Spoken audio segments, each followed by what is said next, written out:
Hello everybody, it is Melting Explodes Bloodily here, and welcome to Darkest Dungeon. I absolutely adore this game. Darkest Dungeon, if you don't know what it is a roguelite dungeon crawling, I don't really know how to describe it, or roguelite dungeon crawler would be the best example. It's got permadeath, you can't go back, so once you lose a character, you lose them forever. And, yeah, it's also based on Lovecraftian lore. We're going to be playing on normal difficulty. We're going to be playing on Darkest. Radiant is easy mode. Stygian is hardest. I have played a little bit of this game before, as shown from up here. The Darkest Weed Farm Estate. And I have no idea. The Melting Estate.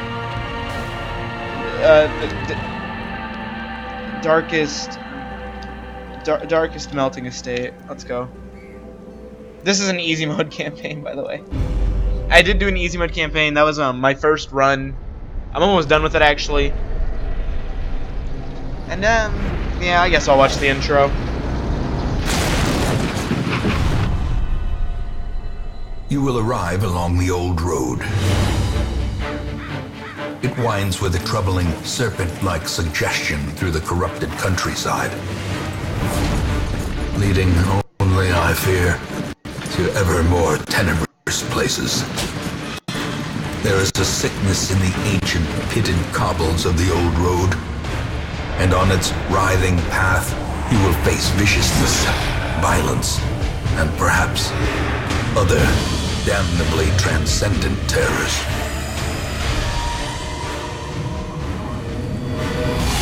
So steel yourself, and remember, there can be no bravery without madness. The old road will take you to hell, but in that gaping abyss, we will find our redemption. I love the intro to this game. This game is based on Lovecraftian lore, so there's a lot of references to Cthulhu-esque things. And yeah, so this game, it's a turn-based game, too. That's another thing I forgot to point out. If you've never seen gameplay on this game, just know it like this. It is... I just watched. I have no idea. This game, it's one of those games where it's really cool and it's really fun. It's just really hard to explain. With the stagecoach destroyed and the caretaker gone, you'll have to make the journey to the hamlet on foot. These loading screens are great. There we go. Alright. And you will always start the game... hold on, let me turn off... I apologize for this, but I just want to turn off those, Do they have, I'm just trying to find the... Would it be in control? No? Other? I apologize for... There we go, tutorials. I don't need tutorials because I've already... Actually... I'll keep them on just for people who are new. Yeah, save changes, blah, blah, blah. Alright. So, no matter what, you will always start the game with these two characters. Their names will always be Reynold and Dismas, and they will always be a highwayman and a crusader. And I believe, yeah, you can also change their color palettes. I like this knight, so I normally play with that one, and I like that. And yeah, I was going to say, you can also snuff your torch. Brigands have run up these lanes. Keep to the side path. The hamlet is just ahead. Right. Dispatch this thug in brutal fashion, that all may hear of your arrival. So yep, this is the combat system of the game. Every character has 4 abilities. They each do different things. And there's like accuracy, crit chance, just damage, dodge chance, protection, and speed. Speed, it gets re-rolled every turn, or characters with higher speed stats have a higher chance to go first. And I believe the enemy has a 3 speed, and our crusader has a 1 speed. So in the order of the game, it will probably be our highwayman, him, and then our crusader. But for now, Open Vein. It's a melee attack. It can do up to 8 damage. It can also critical for 11, and it can also bleed. So it did 6 damage, and it bled, which is damage over time. Yes, as I said, he's going to probably go next. Uppercut slice. I believe that's knockback, but since he was in the last slot, that didn't do anything. Continue the There we go. Destroy them. Each item, if you take it, will occupy space in your inventory. Yep. Oh, that. Interactive objects. While exploring, you will often find interactive objects. This, by the way, there's also a stress meter. They'll explain that further in detail as the game goes on, but for now, let's just do the tutorial. This is just a tutorial to teach you about... Oh. There is much to be found in forgotten places. It's basically just a tutorial to show you about looting, an ambush, and looting, combat, and the interactive. owner has returned, and their kind is no longer welcome. So one thing good about the Highwayman, he starts with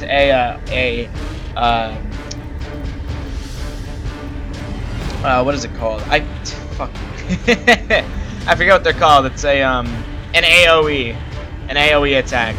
So you can hit multiple people with it. It doesn't do as much damage as a single attack. But what we're gonna do is we're gonna do Tracking Shot, which has a really low damage modifier, so it doesn't do that much damage, but it gives him a buff to crit damage and accuracy, which is good. And that was a critical. Nice. So criticals just do more than max HP. That is a knockback, I believe. Oh, well, it would have been a knockback. We are going to just keep doing this. He has an AoE attack too. And he gives you a dodge debuff, punishment, Rain of Whips. So we are taking damage. One thing about this game is that your characters do full heal after a mission, but they do not they do not lose stress between missions. He's almost dead, so if we get the chance, we're gonna use Grape Shot Blast. Prodigious size alone does not dissuade the sharpened. When most monsters die, they will leave a corpse. A corpse acts as a temporary obstacle and will eventually go away. You can attack them to destroy them faster. But yeah, corpses. So that corpse will stay there. So my Crusader won't be able to attack him. But my Crusader will be able to attack the corpse. But since my Crusader can't do anything, we're gonna do Bulwark of Faith, which marks him, which attracts enemies to him. But it also gives him more protection, so he'll take less damage. It basically just makes him a target. And since he has, what, 33 HP, it's really good. Protection just acts as a damage reduction by percentage. Maintain the offensive. Now, we will, completing a quest. After you completed the requirements of a quest, you have the option to return to town.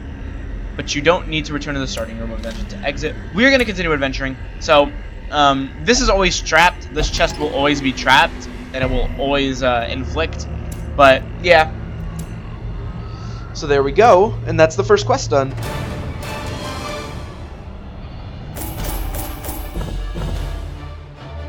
Alright. And they're both level 1. And he has earned Wheeled Adventurer. These are quirks and negative traits.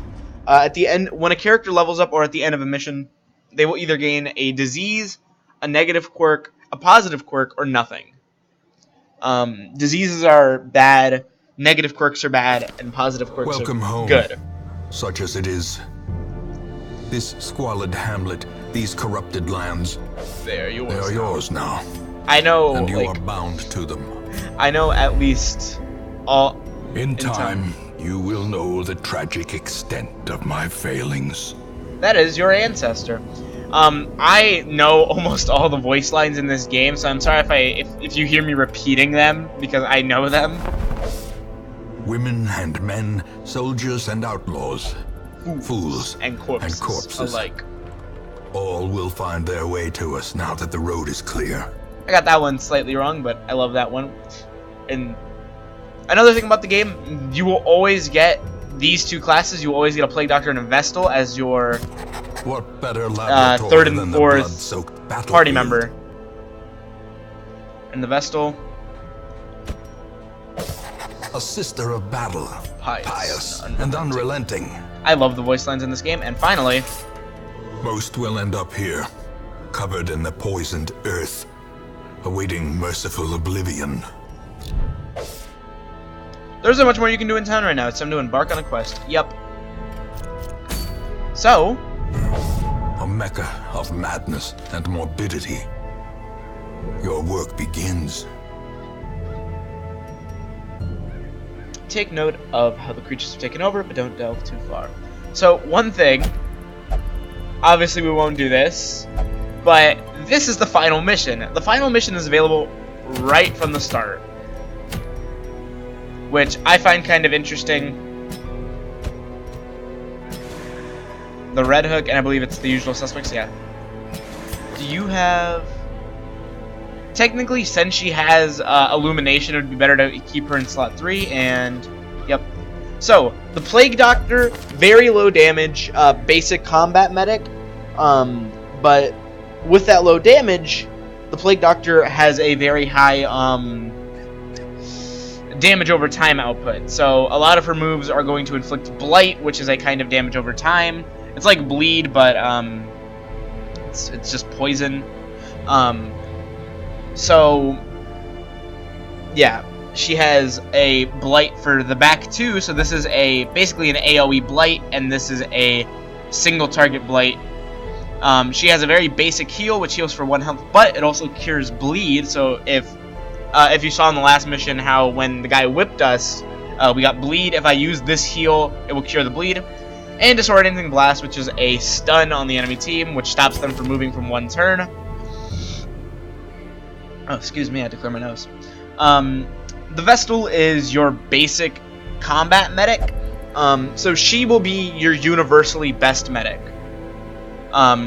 So she has 2 actual heal skills. This is a party heal, and this is a single target heal. The party heal obviously heals for less. The single target heal heals for more. And she also has a couple of attacks: Hand of Light, Dazzling Light, Mace Bash, Judgment, and Illumination. They're not too good of attacks, but she does have a lot of stuns on her side. And then you've already seen these 2.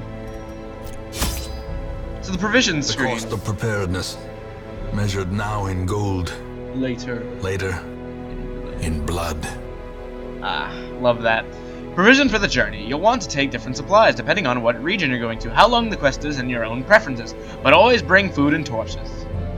For your first short quest, try bringing at least 8 food and 4 torches. I over-prepare, so I do bring 8 food, but I also bring 2 shovels.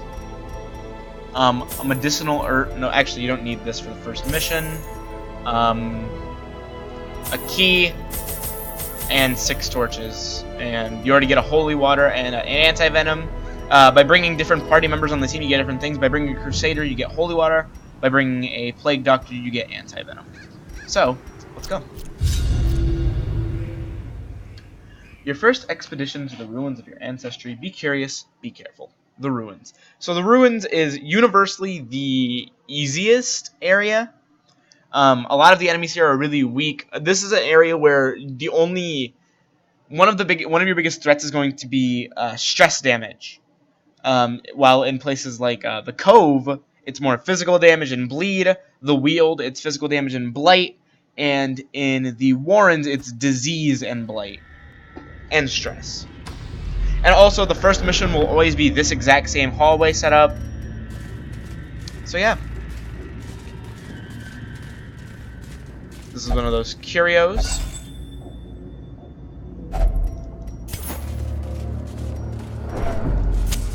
In Radiance, may we find victory. And your first fight. Now this fight, well, especially since we got the surprise. So surprise, when you have high light, you have a chance to surprise, which basically means the speed stat doesn't matter. Your team will go first, but in the order that they will. So, Grape Shot Blast. We're gonna finish this in 1 turn.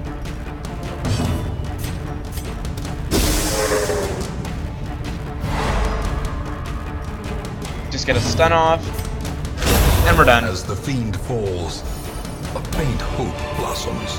The Crusader is one of the most powerful teammates you will have. Oh, and another thing. Your characters will always start with their quirks, their negative and positive quirks. So, for example, Grand Court, our Plague Doctor, has Slugger and Night Owl. So Slugger, 10% damage on melee skills, which isn't really that useful because all of her skills except for one are ranged, and Night Owl, which is more speed if the torch is below 26. That's basically when you're about to run out of light.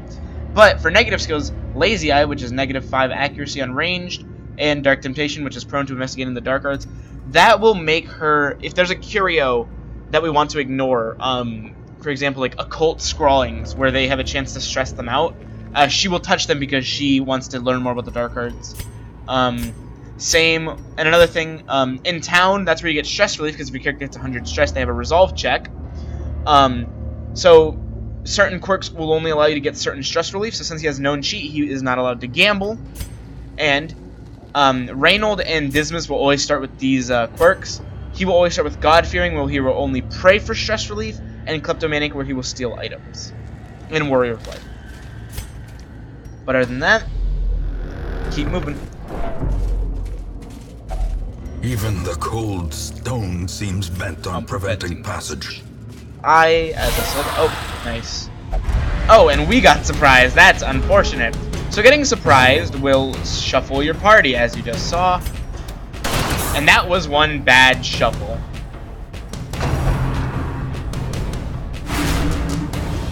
That was stress damage, yep. So we are going to want to move back. We are definitely going to want to move back.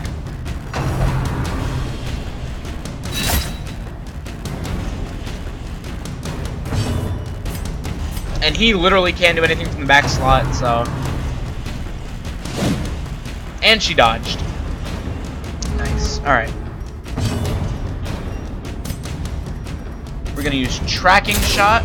Wow, she is dodging really well. But now we have an accuracy buff.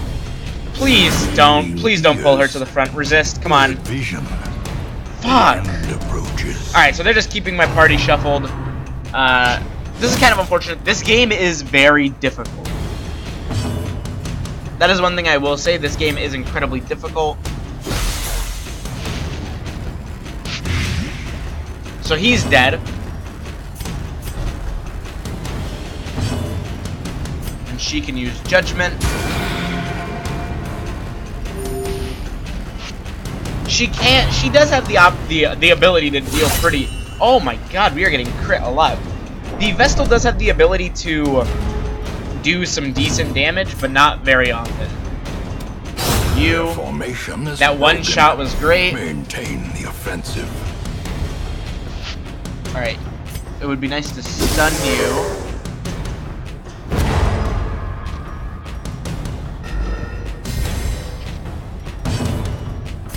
Party heal. Slowly, gently. This is how. Alright, there we go. Now we're in a usable composition. So open vein. Or not. Noxious Blast. That will not kill her if it lands because it only does 4 damage up. So that's unfortunate. At least she dodged it. Alright. So now we're gonna spend this next turn healing.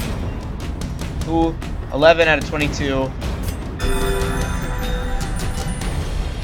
Since she's a bit squishier than the Highwayman, and we will just use Bulwark of Faith. We're going to want to extend this because we do get a free turn.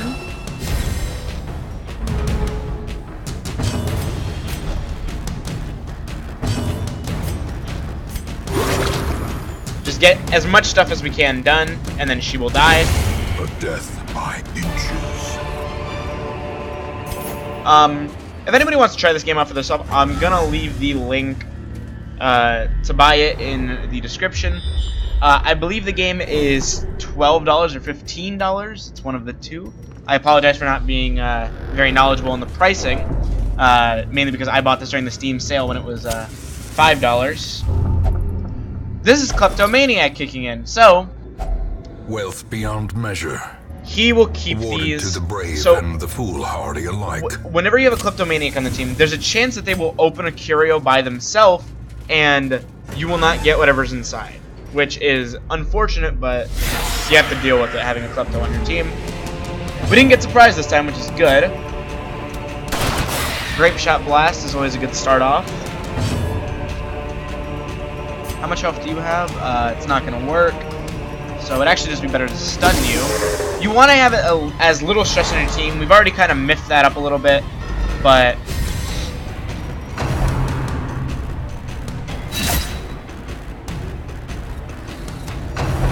she is on pretty low HP. We might want to do something about that. He resisted the debuff and the bleed. He has an AoE attack, which is pretty good. And then finally Judgment. Fucking dodges. Alright. And I was going to say, we might be able to pick up 2 kills with that Grape Shot Blast. Getting more than 1 kill or one-shotting an enemy will always relieve stress on your hero. He is dead. Great is the weapon that cuts on its own. Would you look at that? This is what we need the key for. A fortune waiting to be spent. So it's explore 90% of rooms. I believe there's a trap in this hallway. Yep. Ambushed by foul invention.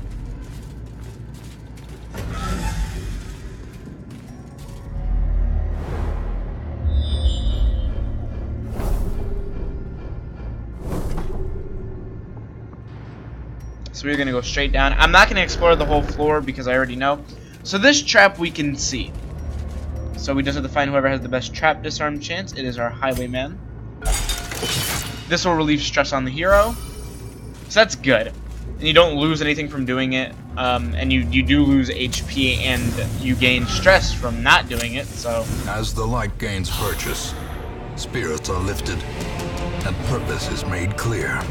alright. So we're going to get rid of that Arbalest. Because he is pretty dangerous.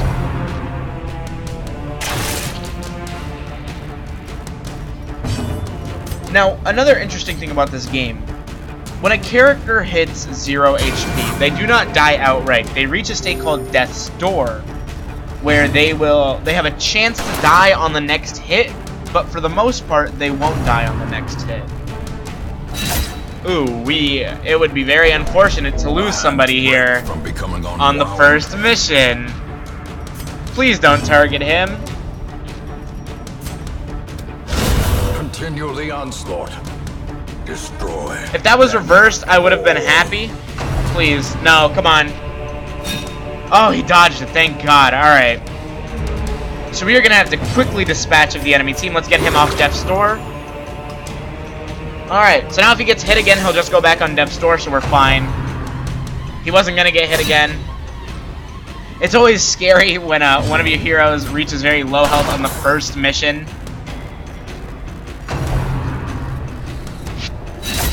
It's good that he was the last hit. That is a lot of stress, though. And now, the true test. Hold fast. Hold fast. Or expire. Or expire. We're going to let our Crusader pick up the final kills here. Press this advantage. Give them no quarter. A trifling victory, but a victory nonetheless.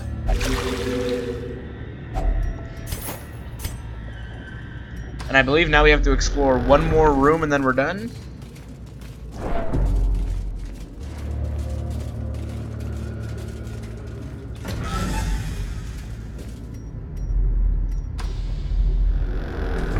He's gonna... Oh, he's not gonna steal it this time. Nice. Alright. Well. We have a lot of food and we haven't actually hit a single hunger tile yet, which is kind of interesting. The path Oh, is there's clear. our first hunger tile. We So, require only the strength to follow it.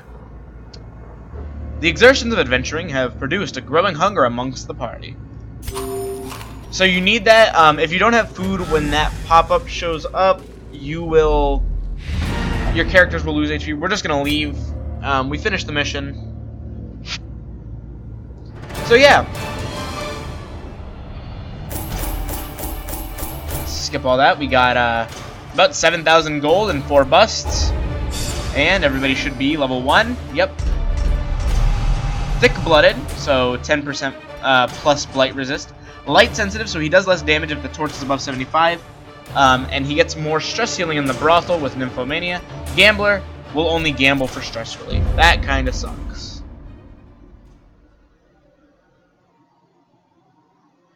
But yeah, this is where the game starts to get random, and you don't really know what's going to happen after this. The only thing that is guaranteed to happen... Trouble yourself not with the cost of this crusade. Its noble end affords you broad tolerance in your choice of means. So now, we have the tavern... I was going to say Abbey. We have the Abbey and the tavern unlocked. But first, let's check if we have any heroes. An Arbalest and a Jester. Shoot, bandage, and pillage. The dancing steps of war. And then, our Jester. We didn't get a voice line for him, but now we have a trinket, the debuff charm, or the disease charm. It's pretty bad, but we have it. So, the I'm not gonna... have been dusted, the pews set straight. The Abbey calls to the faithful. I don't think we are going to call anybody for stress relief, but one thing I will do before I log off, because I'm gonna do some stuff around the town, and then it'll be the end of the video. But upgrade this and the hero barracks, so now we can have more heroes. Even here, in the mud and rain. Yes. So the tavern, nobody really needs stress relief right now. And curtained rooms promise solace to the weary and broken alike. I don't really... We do have a little bit of stress, but not much. We don't have the Sanitarium, the Guild, or the Blacksmith unlocked, or the Nomad's Beacon, or the Survivalist, but we'll get there soon enough. Anyway, I hope you guys enjoyed this video of Darkest Dungeon. I know I really enjoyed making it. I love this game, and I hope you guys are enjoying it too.